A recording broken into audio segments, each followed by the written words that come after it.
of Allegiance.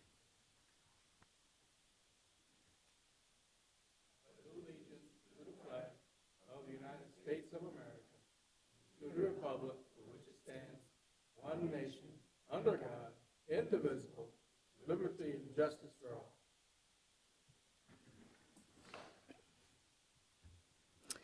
Item number 3 on the agenda is an invitation for a citizen to schedule time on the commission agenda for an item not listed. Anyone wanting to speak during the agenda item must sign in prior to the start of the meeting. Any requested action items must be scheduled for a future meeting date. Is there anyone that would like time on the commission agenda for an item not listed? Seeing none in the audience, we'll move on to item number 4, approval of the agenda. Are there any comments, additions, and/or corrections to the agenda? Nope. Do I have a motion to approve the agenda? So moved. Second. Motion was made by somebody up there. Pierce. Pierce, for approval of the agenda, seconded by Krogman. All those in favor say aye. Aye. All those opposed, nay. Motion carried. Item number 5 is reorganization of the board. First, we'll have the election for the chairperson for 2022. Does anyone have a motion to nominate that they would like to make? A motion to nominate Angie Boersma for chairman. Second. I have a motion to nominate Angie Boersma made by Larry Jensen, seconded by Pierce. Pierce. Are there any comments? All those in favor say aye. All those opposed say nay. Motion carries. The meeting is yours, Commissioner Boersma. Thank you. Item 5B, election of a vice chairperson for 2022. Do I have a nominating motion?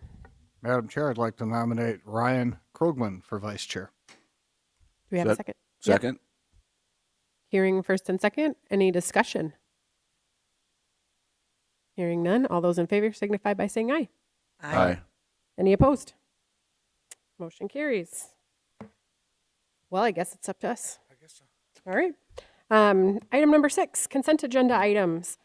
We've got the approval of minutes, approval of travel requests, approval of personnel action notices, cellular authorizations, and the human services report. Do I have a motion to approve? Move. Second. Any discussion? Hearing none. Jenna, will you call the roll, please? Pierce, Aye. Bartley, Aye. Jensen, Aye. Krogman, Aye. Boersma. Aye. Motion carries. Item 7, routine business.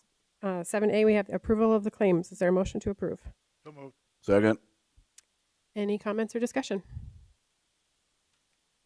Hearing none. Please call the roll. Bartley, Aye. Jensen, Aye. Krogman, Aye. Pierce, Aye. Boersma. Aye. Motion carries. Item 7B, department head reports. Why don't we start with Mr. Hill?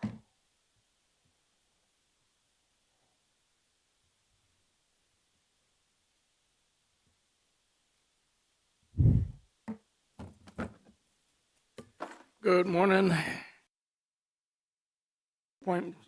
Elections. I sent out a staff report earlier. The updates to that is December 30th, we had a wind chill warning issued, and then a winter weather advisory kicked in after that. New Year's Day was brought in with a wind chill advisory. We did a little office work, and then I got a COVID-19 update from Bunny Christie, the infection preventionist at the Brookings Hospital. Her recommendations are people that do have the vaccinations need to get their booster shots. People that don't have their vaccinations need to get their vaccinations. Almost all the hospitalized people are unvaccinated or unboosted at this time. It's also important to start masking again and social distance because it doesn't seem that anyone is doing much of that anymore. There's a ton of traveling. I know people can't completely not travel, but right now being exposed to that much Omicron variant is not a good idea. It is highly contagious, although it seems not as infectious. And That was her comments on that. We, from the emergency management standpoint, the coronavirus really hasn't, the new Omicron, it's in South Dakota, but it hasn't hit us like it's fixing to hit us. We could easily have up to 50% of our employees out probably by the end of January if we're not careful. So just as a commission, we wanted to make sure you're aware of that. Obviously, the bigger cities and areas in the nation have got a lot more population and we got a lot more density, but we still have a lot of traffic coming in and out throughout all of our offices, no matter where they're at, whether it's this building, the courthouse, the BCOAC, even the highway department. So anytime you're exposed to other people, you've got a chance of getting it. If an individual wants to find out if they've got coronavirus, the state of South Dakota on the Department of Health's website has got a website set up where you go in, you order the kit, and they will express mail it to you. They've got a deal set up on Zoom where you actually talk to a medical person, and they show you how to take the test, and then you take it to the post office and express it back to them. I'm in the process of testing that right now. I ordered my kit yesterday. We'll find out when it gets here, the procedures and all that. So, but if anyone in the public listening to this wants help figuring out where that website is, just give my office a call, and we'll be more than happy to help direct you. I can't order the kit for you, but I can send you to the website where you can order the kit. And last but not least, the weather tonight's going to get nasty from about 6 o'clock until midnight. They're calling for a winter weather advisory, only talking about an inch of snow, but then that wind chill advisory kicks in. It's going to start around noon until tomorrow. So whatever snow we do get, we expect to be very vertical and just blow all over the place. And so be careful if you're out on the road. And we have a meeting later today. The diversion structure meeting will be held at 2:30 in room 300. That's on the Big Sioux River diversion. And we've got a zoning meeting tonight. Any questions? Madam Chair. Yes. Bob, would you say that percentage that is possible that we'll have employees out within 30 days again? Well, it would be easily a 50% if we're not careful. And I know some private employers are providing them those home testing kits for their employees. Is that something that we should look at for Brookings County employees? Well, Would I that- guess the state of South Dakota has got kits, and I presume you'd have to go through the health nurse or the state nurses that we got working for the county. But I was able to obtain COVID-19 testing kits, at-home kits for the court thing. What do you call it? The court system when they've got someone. UJS. I forgot the name of it. I'm Yeah. not sure. Marcy Gerber's is part of it. Drug court, I guess. they Oh, call it. drug The drug court. The judge over there asked for some kits, so I contacted the Department of Health, and they sent a box of kits to them. So that's a state judicial court, so I don't know if they're giving them to the county or not, but the place to, if you didn't want to pursue that, it would be through the county health nurses, I would think. And I just wonder if that's something that we ought to look at. I do know that private employers are providing those to their employees so they don't have to do all that running around if they're sick. I don't know how good the tests are. I don't know anything about that. I just wonder if it's something that we ought to be looking at. And the other concern that I have is that when we did have a COVID incident with a county employee, I didn't come away from that incident feeling like each of our departments has processes in place if they need to work from home. And I wonder if we need to maybe have that conversation with the department heads meeting again, if it looks like we are going to be having an uptick again, that everybody's ready so that they can work from home if they're doing that. Are we doing 5 days now because we follow CDC?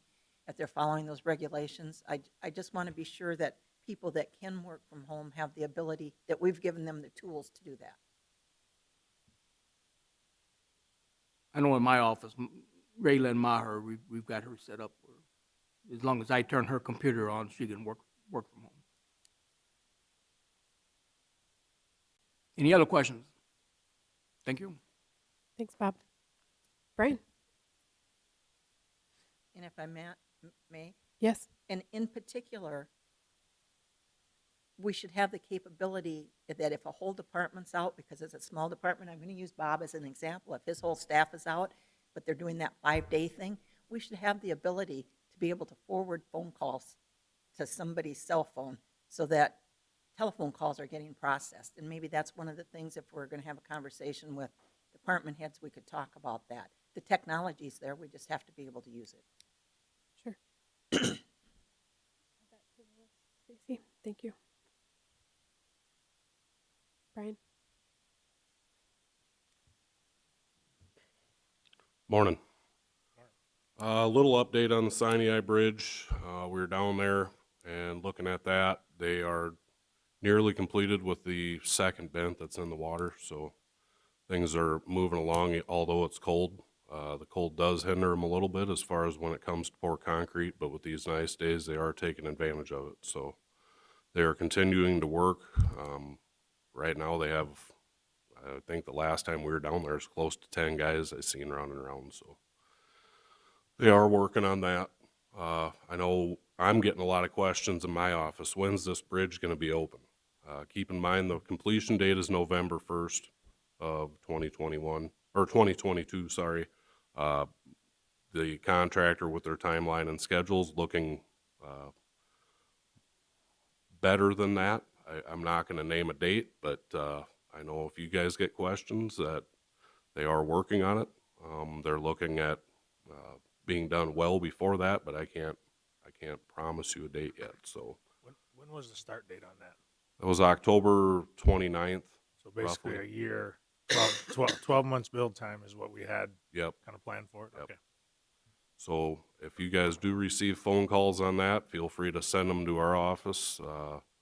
I can update people as the calls come in and as the progress moves on, but as far as the actual deck pour itself, that can't take place until May. So they are hoping to be prepped by then, pending being able to work the rest of the winter, but the actual physical deck pour can't take place until May, so then we have the 28-day window in between. So pending anything in there, they're looking at meeting their completion date or well before that, but we have been receiving quite a few phone calls. Why isn't this bridge open yet? So just wanted to give you guys an update on that. Second thing here, I know I didn't put every bit of information in there. I have my report up there. You can see that my budget number that we had figured, we came in roughly about just about $40,000 under budget for the excavator and the trailer. Brookings County paid in 2021 on a lease, right, roughly about $24,780.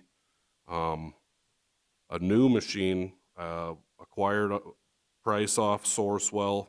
I acquired prices from RDO, DMI, Titan, and Butler. New machines price ranged from about $230,000 to $240,000 minus a thumb attachment. That's about an $8,000 option. So you're looking at about $250,000 there. And if later you guys will be considering that used excavator. Now, when I say used excavator, that might, how can we compare a new one to a used one? When we got that machine this summer, it had 64 hours. So it was a very low-houred machine. It had previously came off a lease from another entity.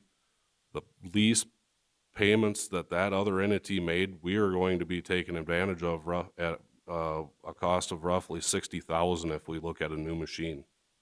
So that's $60,000 we didn't have to spend. Another entity did. So when you guys take that into consideration, that 153 price 153, 335 on that excavator, I thought was a very, very fair price. Is there any questions on that? If you guys would like to see that information, I can provide that. It was just kind of a book. I could have put numbers in there, but I just kind of got a price range, just considering what a new machine would cost compared to this lightly used one. So, Sounds good. Any other questions? What are you seeing on machinery? Is that going up as fast? yeah, I know that we need to consider at some point in time our motor grader. I'm hearing, plus I'm hearing some very favorable prices in our ballpark, you know, that we can take advantage of when we do decide to surplus that. But then in turn, we're looking at jumps in equipment of probably 10 to 15% also. Trucks, I'm just going to use for an example. We have a truck budgeted this year. I reached out to the equipment dealerships or those types of dealerships. We can't even get a truck in 2022. All their build spots are filled up.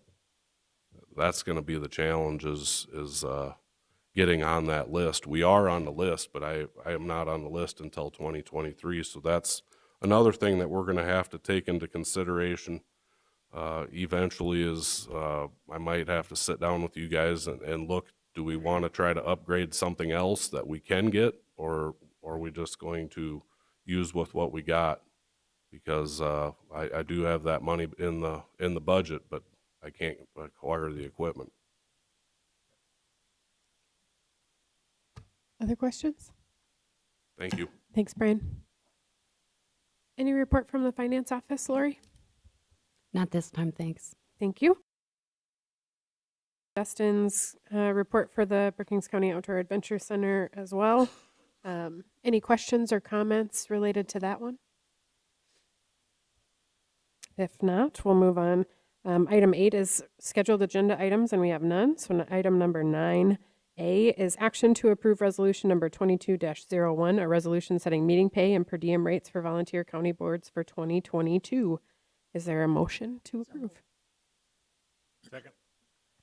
Hearing motion and a second. Any discussion?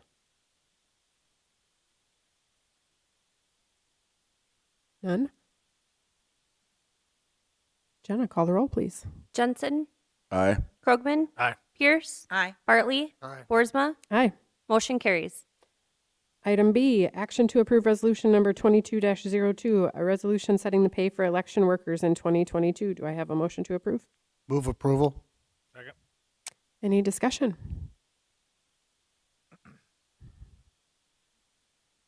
Questions or comments, Lori? Every election, we typically ask a few county residents to be on standby for election day, just in case a worker gets sick, an emergency, or we have an extreme amount of. After discussion with other auditors and election workers at fall convention and workshop, we found out that many counties began paying individuals to be on call. Our office would like to compensate the on-call people for our county at a $50 flat rate for the day. We would be looking at 2 to 3 individuals for this. Would they then be compensated if they were called in? They would then be paid by the hour on top of that? No, Okay. the 50 would go away and they would get the pay. For what they got? Mhm. Okay. Any other questions by the board? Hearing none. Jenna, call the roll, please. Krogman, Aye. Pierce, Aye. Bartley, Aye. Jensen, Aye. Boersma. Aye. Motion carries. Item C, action to approve agreement 22-01, an agreement for detention services between Minnehaha County, Lutheran Social Services of South Dakota, and Brookings County. Do I have a motion to approve? So moved. Second. Any discussion, questions, or comments? Stacy, were there any changes other than the hourly? Not that daily I, rate? not that I could find. So. Then I have a question for Dan. Okay. You know, I don't know if we've talked about this in the past or not, but the way sovereign immunity works is that you can only sue the government for as much as what their insurance is unless you have a document that says differently.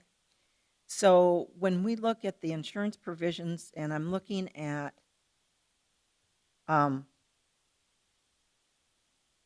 Part 8, Minnehaha County's liability, it says in there, the parties agree that any liability of Minnehaha County shall only be to the extent that liability coverage applies. And then when we look at the liability of Brookings County, which is on the next page, it does not have that provision in there.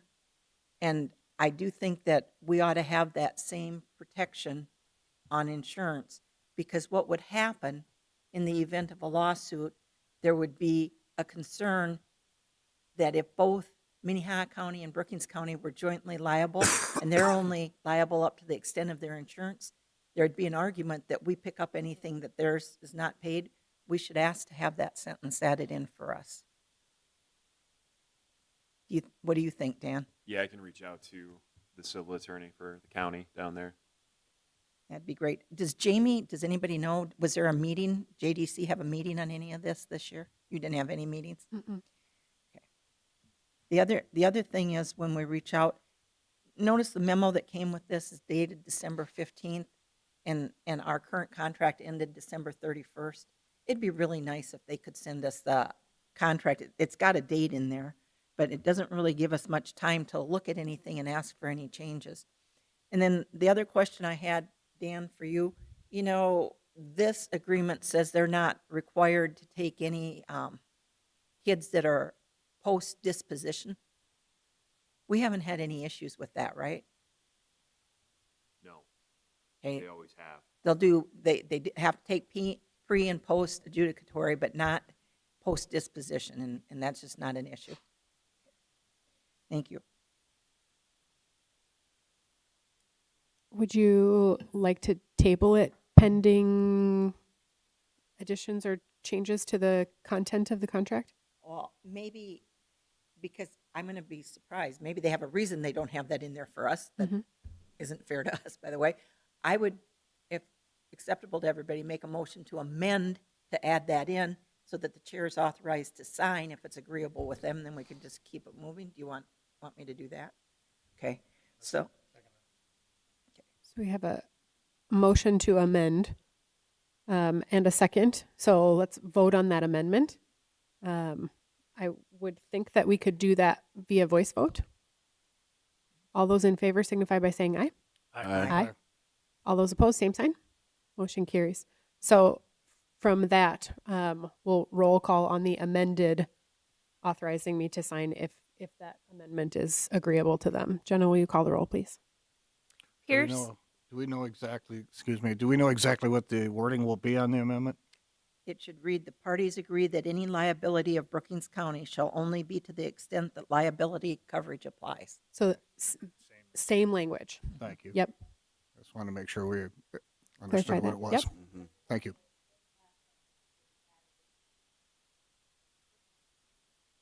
Right. Great. Thank you. Pierce, Aye. Bartley, Aye. Jensen, Aye. Krogman, Aye. Boersma. Aye. Motion carries. Item D, action to approve item 22-02, an intergovernmental contract for the South Dakota Public Assurance Alliance and amending agreement number 15-04. Is there a motion to approve? So move. Second. Any discussion? In your packet, there was included the contract, and then I think it was a redlined version of that as well for you to review. Any further comments or questions on the red line copy that was provided noting changes? If not, Jenna, call the roll, please. Bartley, Aye. Jensen, Aye. Krogman, Aye. Pierce, Aye. Boersma. Aye. Motion carries. Item E, action to approve bid recommendation for one used crawler excavator to Titan Machinery, Inc., West Fargo, North Dakota. Is there a motion to approve? Move approval. Second. Brian, any discussion on this one? Yeah, the only other comment that I wanted to make outside of my department head report is, one may be asking, what are we gonna be looking at for a warranty compared to a new machine? A new machine has a 5-year warranty. This used machine has a 4-year warranty. Sounds great. Any other questions from the board for Brian? Hearing none, roll call, please. Jensen, Aye. Krogman, Aye. Pierce, Aye. Bartley, Aye. Boersma. Aye. Motion carries. Item F, action to approve the bid recommendation for one 55-ton trailer to Jim Hawk Truck Trailer and Hawk Equipment from Sioux Falls, South Dakota. Is there a motion to approve? So move. Second. Brian? Same with this one. I'm gonna discuss the warranty. This trailer has a 3-year warranty. You know, if we would damage something, obviously we would have to pay for it, but that covers the lighting or any of the wiring that may have a manufacturer's defect. Great, thank you. Any questions or comments from the board?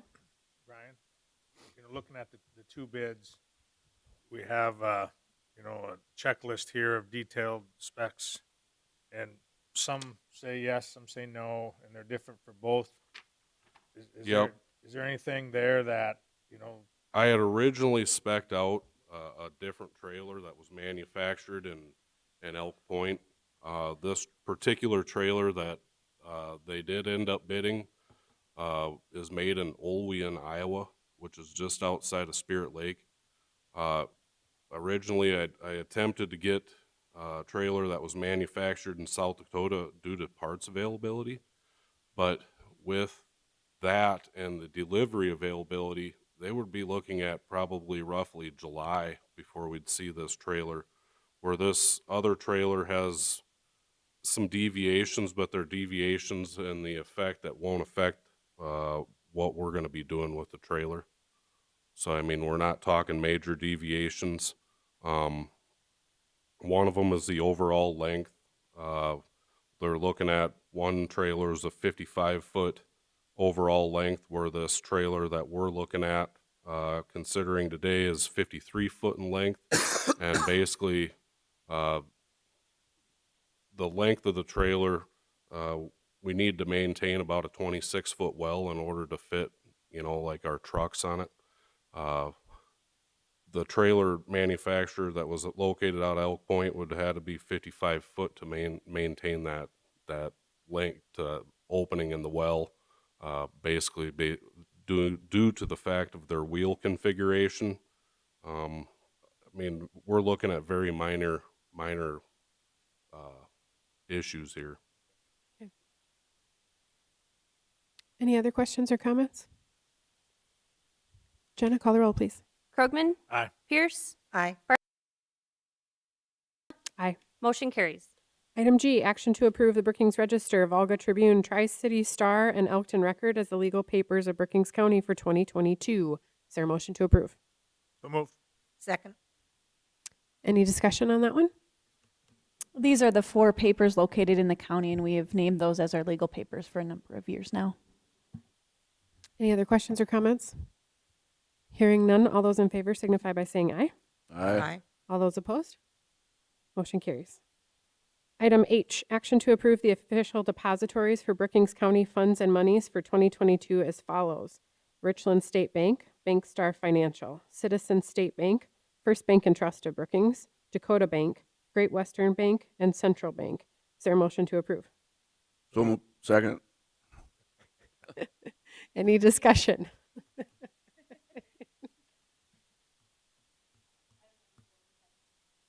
Any comments on that, Lori? Any questions or comments by the board? Hearing none, all those in favor signify by saying aye. Aye. Any opposed? Motion carries.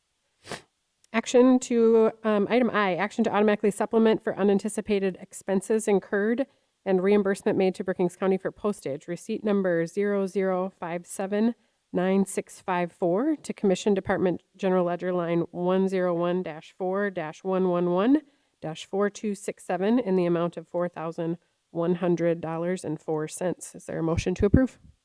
So move. Second. Is there any discussion? So we changed postage machines, if you remember that. So the other postage machine had this sort of a savings account, kind of a holding account for cash that we would draw from and put that money onto the machine as needed. So we had to pull that out of the account that we had with the old machine, and now we'll put that into our budget and then put that into an account for the new machine, basically, so we'll have postage to use. Stacy, any questions or comments from the board? Hearing none. Jenna, will you call the roll, please? Pierce, Aye. Bartley, Aye. Jensen, Aye. Krogman, Aye. Boersma. Aye. Motion carries. Item J, action to approve a request to fill vacancy for a general maintenance worker in the commission department. Do I have a motion to approve? So moved. Second. Any comments or discussion? So this is due to a promotion. If you recall, we had the maintenance supervisor position that we had open. We ended up placing Terry Heidemann, who is our current general maintenance worker, into that position.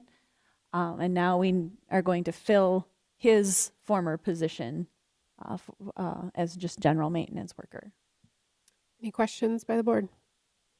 Hearing none. All those in favor signify by saying aye. Aye. Any opposed, same sign. Motion carries.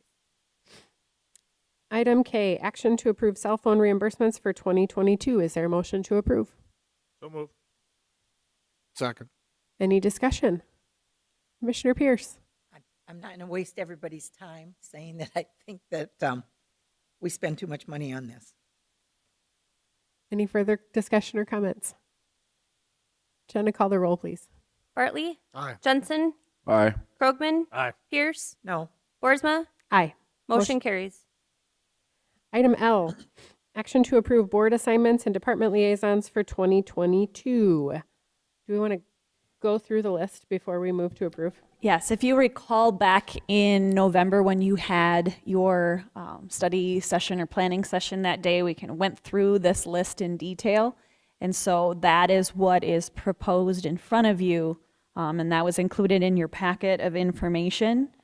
If you want to go through each one, if something has changed that you noted as you reviewed these, otherwise these were the changes that were made based on the discussion from November.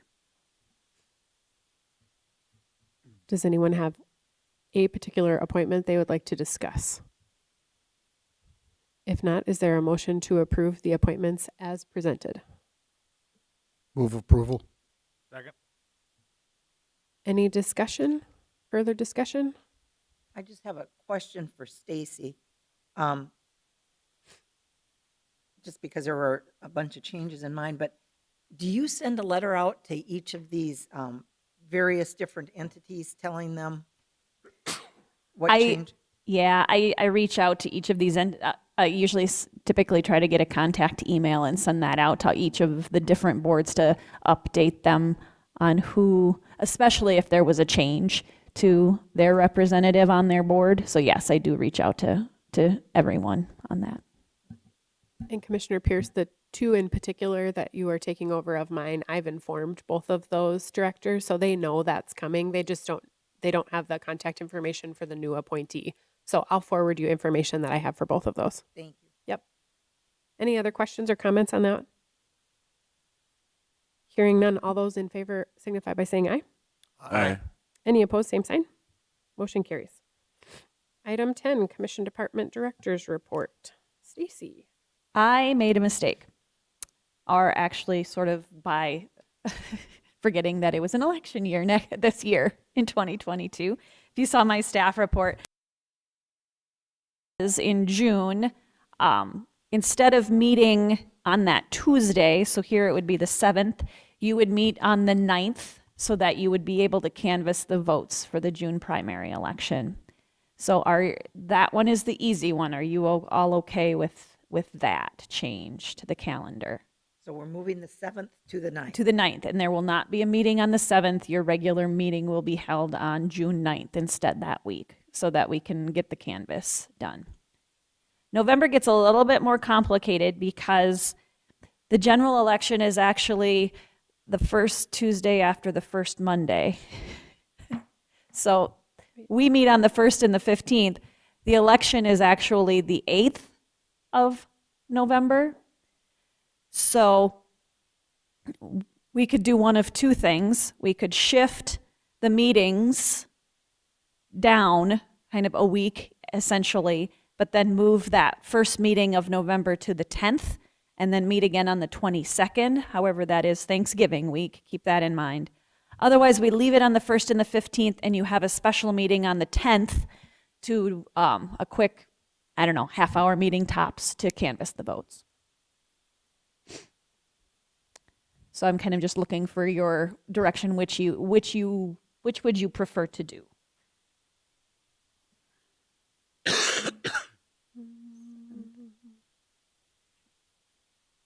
Does anyone have a preference It might just be easier to do it all on the 10th. to do the Is 10th? that what you're saying? So meet 10th on and the the 10th and the 22nd? Instead of Is the that a 1st claims and the problem? 15th? Is that a claims problem? We would have to change a couple of the claims dates around, yes. Which, It doesn't matter to me. Or a 30-minute special meeting to canvass votes on the 10th? Either way, we'll be meeting on the 10th. yeah. I don't mind it the way it is, but because the canvas is pretty quick. Yeah. Let's just add the 10th. Okay. November 10th, And what time? special meeting, 10th of November.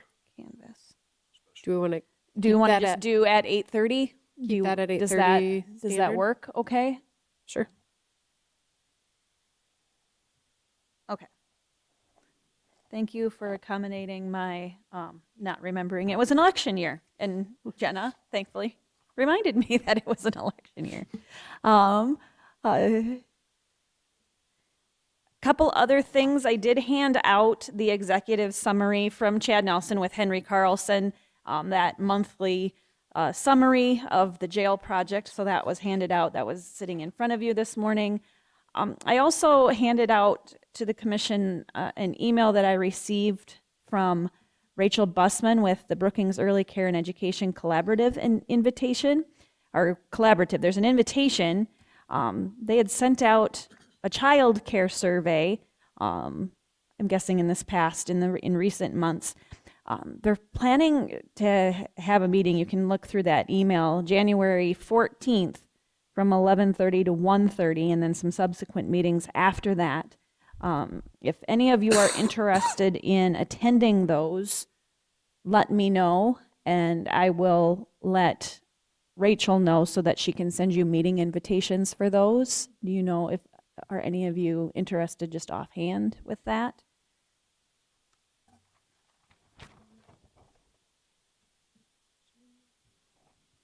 Trying to look at dates and times. Well, take a look because it's there, and I just got this information yesterday. So take a look at it and then let me know here in the next couple days if any of you are interested in attending those. I've got a text actually from Sheriff Stanwyck during the meeting. He wanted me to share with all of you that they did move last evening, started moving into the new jail. That means moving inmates from the old over to the new. Still working through some moving pains, be it as they are, but he did want me to let you know that has taken place. Some other things going on. I think I had sent out to you, I think last week, the Volga Fire Department county feed is the 10th. There's the information there. They are planning a retirement party for Bart Sweeby, the jail administrator, on the 14th from 2 to 4. It'll be here in this room. Holiday on the 17th. Brookings Day at the Capitol, that's been on your calendar for a while now. Do you know does anyone know if they plan to attend Brookings Day? Like go, I think as of now, it's still in person, and I can get people registered for that. Leanne, Angie, okay? Are they doing buses again and everything? I would assume so. Yeah, they are. Are you gonna go? I don't know yet. Mike is gonna go. Larry, you're Maybe. Still a maybe. what? I usually don't miss it, so I'm still a maybe. I'm just gonna put you down as going.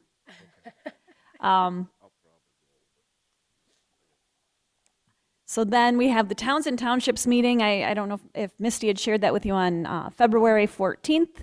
That will be out at the BCOAC to get that on your calendar. That starts at 10. And then we have the holiday on the 21st. And that's all I have unless you have questions for me. Anybody? Hearing none, we'll move on to item 11, State's Attorney. Short and sweet. Number 12, Commission reports and discussion items. We'll start with Commissioner Pierce. I really, because of the house, but I do want to say to Commissioner Jensen and to Dan Nelson, that was a very nice article about your resolutions on the front page of the Register today. Good thoughts. All I have.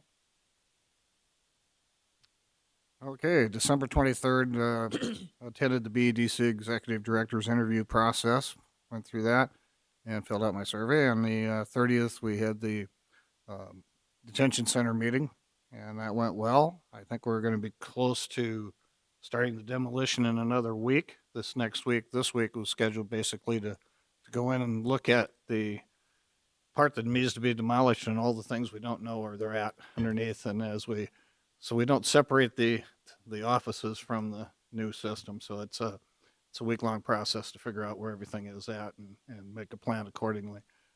Glad to hear that they started to get the inmates moved. That was planned to be done yesterday. So apparently they're completing that process.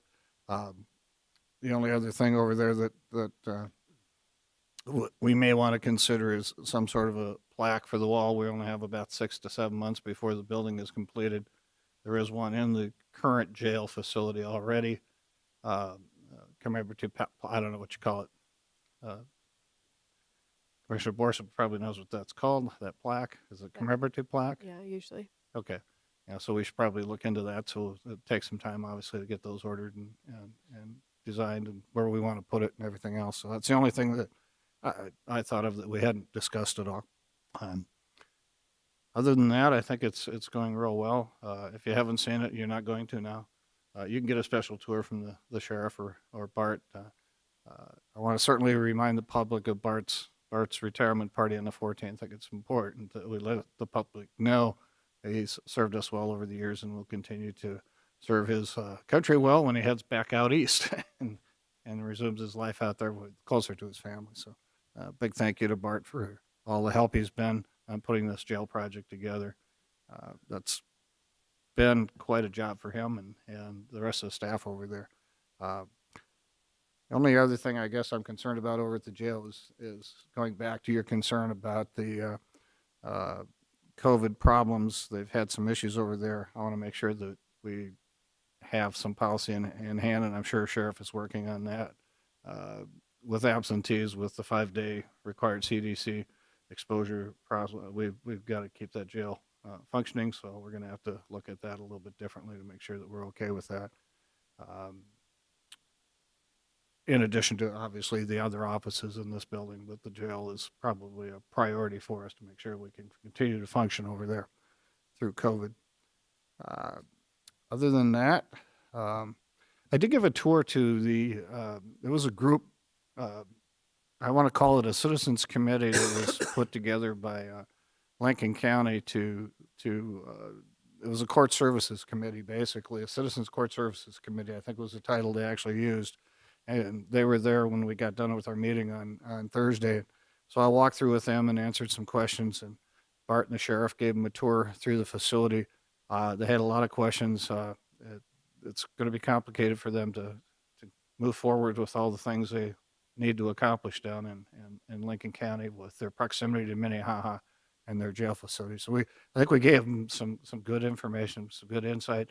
They were very, very appreciative of the tour and really are impressed with the facility. So I think we did a good job there. They were very impressed that we got it done for what we got it done for as far as dollars and cents was concerned. I thought that was pretty amazing. So that would be the end of my report. Thank you. Commissioner Pierce.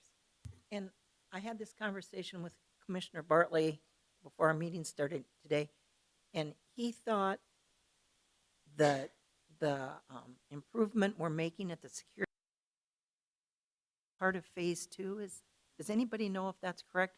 The temperature there yesterday was 55 degrees when court was going on. Are we not going to have heat there for this winter season? We're going to wait until we're doing phase 2 on the jail to finish up that project? Does anybody know that?